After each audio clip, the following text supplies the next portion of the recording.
যশোরের বিখ্যাত লতিরাজ কচু চাষ, যা দীর্ঘদিন যাবৎ যশোর কৃষি চ্যানেলের মাধ্যমে আপনাদের সামনে সরাসরি সম্প্রচার করে আসছেন। এবং যে সকল তরুণ ও নতুন উদ্যোক্তা ভাইয়েরা এই সকল লতিরাজ কচু চাষ কিভাবে করবেন বিভিন্ন তথ্য পরামর্শ দিয়ে থাকে এই চ্যানেলের মাধ্যমে। যে সকল চাষি ভাইয়েরা উন্নত জাতের চারা সংগ্রহ করতে চান এবং চাষ পরামর্শ নিতে চান, আমাদের ভিডিওর উপরে দেয়া নাম্বারে যোগাযোগ করতে পারেন। এছাড়া আমরা গুটি গুটি পায়ে একটি প্রজেক্ট থেকে আজকে আপনাদের দোয়ায় চারটি প্রজেক্ট নিয়ে এই যশোর কৃষি চ্যানেলের মাধ্যমে কাজ করে আসছি।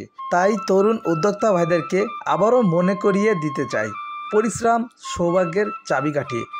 তাই আপনারাও আমার মতন পরিশ্রম করে সামনের দিকে অবশ্যই এগিয়ে যাবেন, এই প্রত্যাশায় আজকের ভিডিওটি আবার শেষ করছি। সবাই ভালো থাকবেন। আল্লাহ হাফেজ।